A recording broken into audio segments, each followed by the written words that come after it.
Bienvenidos a un nuevo encuentro de Físico-Química. Hoy vamos a desarrollar el tema 2 del programa de la materia llamado termodinámica. En este tema, en esta unidad, se va a ver los sistemas termodinámicos, las propiedades termodinámicas y diferenciales completas, el primer principio de la termodinámica, el concepto de reversibilidad termodinámica, entalpía, las capacidades caloríficas, las relaciones de las capacidades caloríficas, los procesos adiabáticos y el método de Clement de Solmes, entre otros. Todos los cambios y transformaciones que ocurren en la naturaleza llevan asociados cambios de energía. Fenómenos como la caída de una piedra, el movimiento de una bola de billar, la combustión del calor, reacciones de mecanismos complejos de seres vivientes, llevan asociados algún tipo de energía. Esta energía puede absorberse, emitirse y redistribuirse como calor. Entonces, la termodinámica permite analizar cuantitativamente y hacer útiles predicciones de la energía liberada, absorbida en un proceso, y el calor asociado a esta energía. Estudia las transformaciones de la energía. La termodinámica estudia las interacciones entre los sistemas teniendo en cuenta el estado inicial y final del sistema. Sus leyes son aplicables a todos los fenómenos naturales y se cumplen rigurosamente, ya que están basadas en las conductas de los sistemas macroscópicos. Recordemos que sistema es la porción del universo aislado para su estudio, es la parte del universo del cual tenemos interés. Entorno, contorno, es aquello que es la región fuera del sistema y en donde se realizan las mediciones. Según la interacción del sistema con el entorno, los sistemas se clasifican en abiertos, es aquel en donde hay intercambio de materia y energía con el entorno, por ejemplo, un recipiente en ebullición. Se dice que un sistema es cerrado cuando hay intercambio de energía, pero no intercambio de materia. Por ejemplo, este recipiente en ebullición tapado. Un sistema aislado, entonces es un sistema en donde no hay ni intercambio ni de materia ni de energía. Por ejemplo, un termo con agua caliente.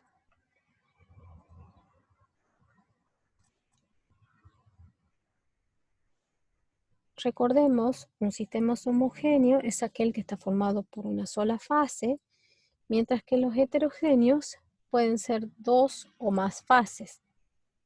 Fase es la porción homogénea del sistema, físicamente diferenciable y separable mecánicamente. Puede ser una sustancia pura o una solución.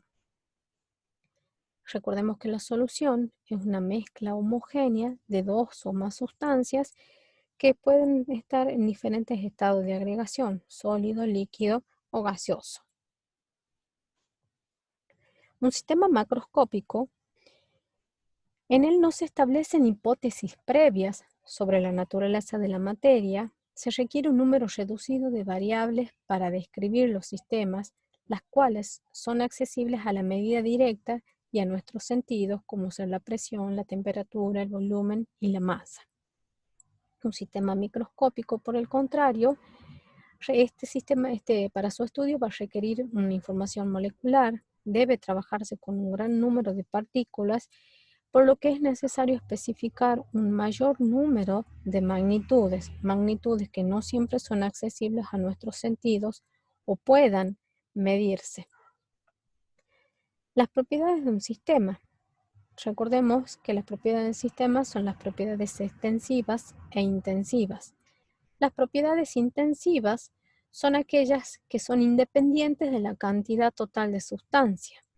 por ejemplo, el índice de refracción, la densidad, el volumen molar, la energía molar, la temperatura, mientras que las extensivas sí dependen de la cantidad de masa, por ejemplo, la energía, la masa total, el volumen. Las variables de un sistema. Para definir el estado de un sistema, se deben fijar el número de variables independientes. Cuando se trata de una sustancia, para las propiedades extensivas de una sustancia pura, el número de moles es constante, por lo tanto, la temperatura depende entonces de la temperatura y la presión, depende de dos de las variables independientes. Las propiedades intensivas también dependen de la presión y la temperatura. Ahora, en el caso de soluciones, las propiedades extensivas van a depender de la presión, la temperatura y del número de moles de los componentes de la solución. Las propiedades intensivas ahora también dependen de la presión, la temperatura, pero de la concentración de cada uno de los componentes de la solución.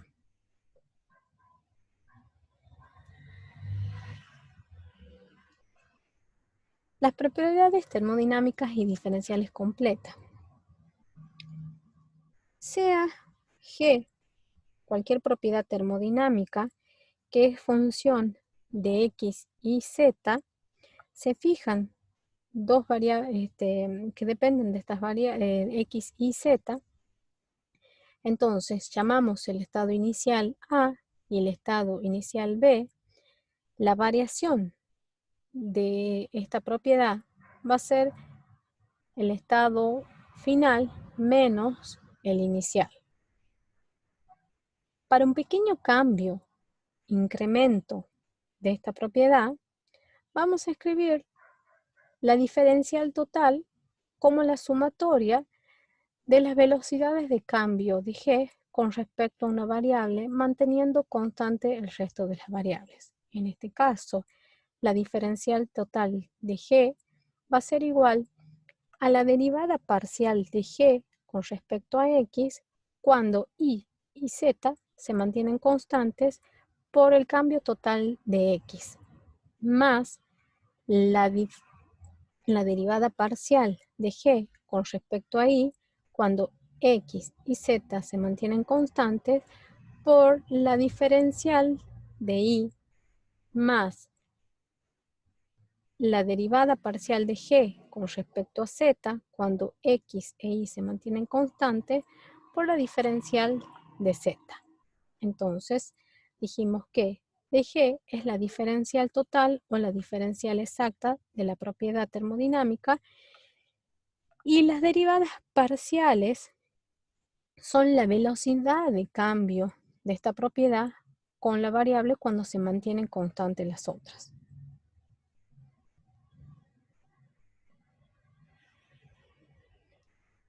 Una propiedad de un sistema, una propiedad termodinámica de un sistema homogéneo de composición constante,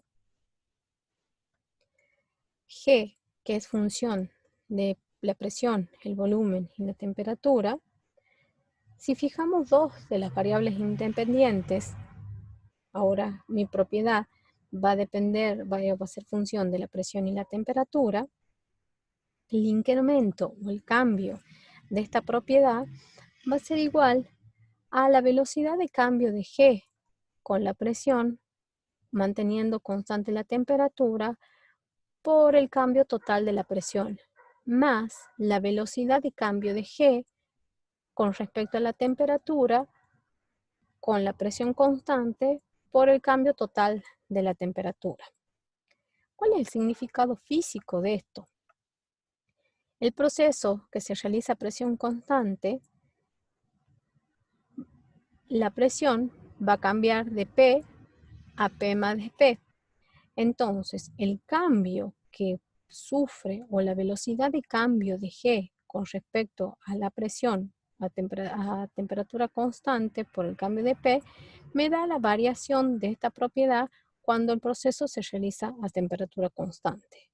Ahora, a presión constante, la velocidad de cambio de esta propiedad con respecto a la temperatura a presión constante por el cambio de la temperatura, me va a dar la variación de esta propiedad cuando la temperatura cambia de T a T más de T. Sumando estas dos expresiones, voy a obtener la variación total de G en todo el proceso. Vamos a ver un concepto muy importante, que son las cantidades molares parciales. Para una solución que tiene J constituyentes, N1, N2 y NJ es el número de moles de cada uno de los componentes de la solución, y una propiedad extensiva, G, que es función de la presión, la temperatura y del número de los moles de los componentes de la solución, el cambio de esta propiedad lo podemos representar como la sumatoria de las velocidades de cambio de G con respecto a las variables. En este caso, la diferencial de G va a ser igual a la derivada parcial de G con respecto a la temperatura cuando la presión y el número de moles de los componentes se mantienen constantes por la diferencial de T, más la velocidad de cambio de G con la presión cuando la temperatura y el número de moles se mantienen constantes por la diferencial de P, más la velocidad de cambio de G con respecto al número de moles del componente 1, cuando la presión, la temperatura y el número de moles de los demás componentes se mantienen constantes por el cambio total del número de moles de componentes 1, más la derivada parcial de G con respecto al número de moles del componente 2, manteniendo constante la presión, la temperatura, el número de moles de los demás componentes por el cambio total de los moles del componente 2. Podemos ahora definir la propiedad molar parcial del componente 1 como la derivada parcial de G con respecto al cambio del número de moles del componente 1 cuando la presión, la temperatura y los moles de los demás componentes se mantienen constantes, al igual que la propiedad molar parcial del componente 2 va a ser igual a la velocidad de cambio de G con los moles del componente 2 cuando la presión, la temperatura y el número de moles de los demás componentes se mantiene constante. Reemplazando estas expresiones en mi ecuación, obtenemos esta expresión. Y como a presión y temperatura constantes, estos términos igual a 0, yo puedo decir que el cambio o la diferencial total de G va a ser igual a la sumatoria de las cantidades molares parciales de cada uno de los componentes. Integrando, obtengo que G va a ser igual a la sumatoria de las cantidades molares parciales de cada uno de los componentes. Las cantidades molares parciales representan propiedades intensivas de la solución.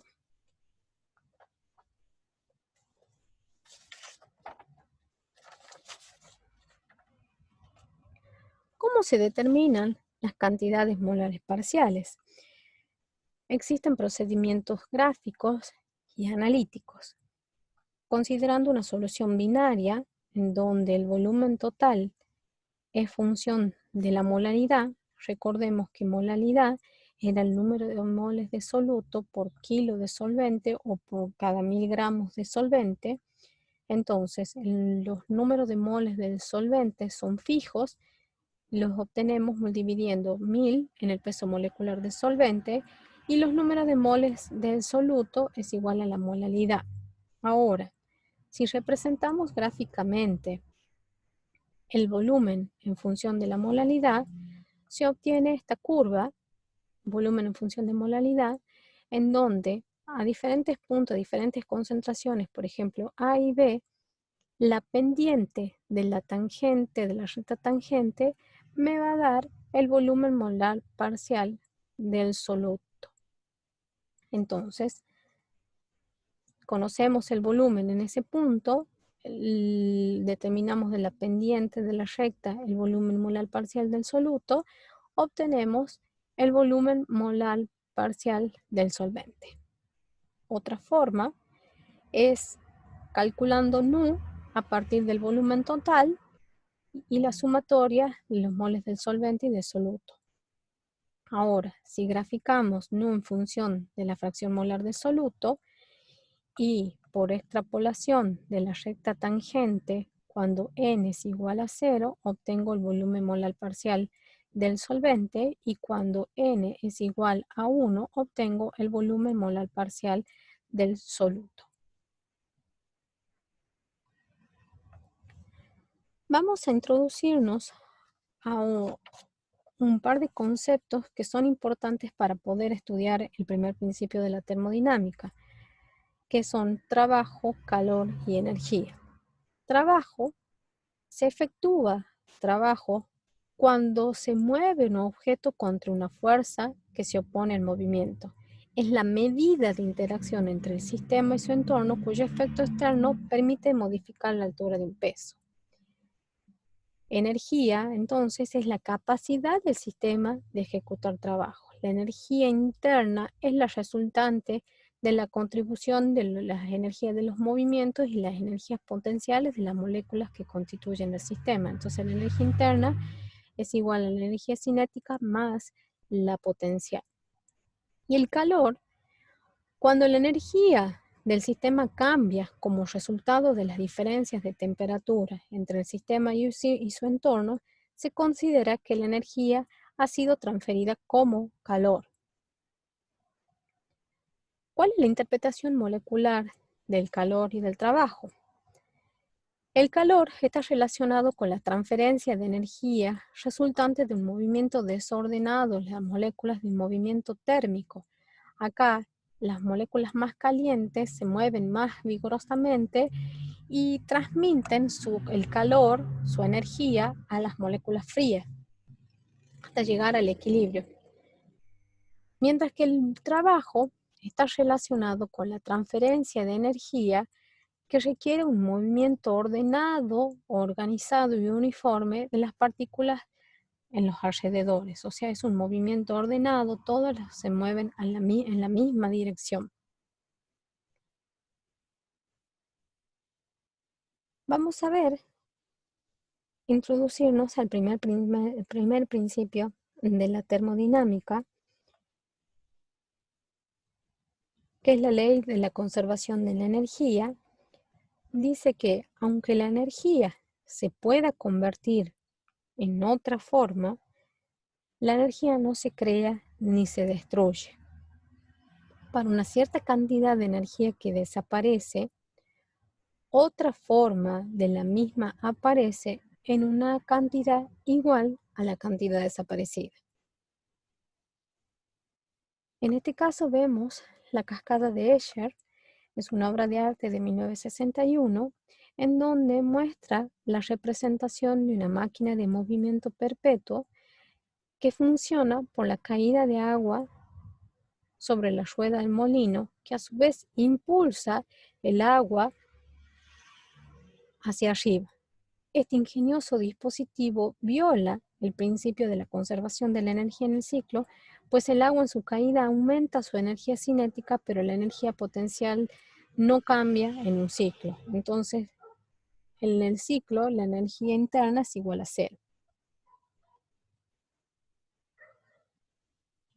Entonces, la primera ley de la termodinámica, si a un sistema se le suministra una cierta cantidad de calor, ¿sí?, va a producir una variación de la energía del sistema, ¿sí?, en donde va a realizar un trabajo, o sea, debido a la variación de la energía interna del sistema, va a producir una cierta cantidad de trabajo hacia el exterior. Recordemos que las unidades de energía eran calorías, que se equivale a 4,18 joules, y las unidades del joule era kilo por metro cuadrado por segundo cuadrado. Entonces, el calor y el trabajo son formas equivalentes de cambiar la energía de un sistema. Entonces, la variación de la energía desde un estado inicial a un final va a depender de la cantidad de energía suministrada, la cantidad de calor suministrado y el trabajo realizado. La variación de la energía interna es una función de estado que depende del estado inicial y final del sistema. Es una función de estado. No así el trabajo y el calor, ya que ellos dependen del camino recorrido para producir el cambio desde un estado inicial a un final. Entonces, la primera ley de la termodinámica me dice que la energía interna de un sistema puede ser modificada realizando trabajo sobre el sistema cuando éste es calentado. Recordemos que el trabajo y el calor son formas equivalentes de modificar la energía del sistema. La energía interna de un sistema aislado es constante.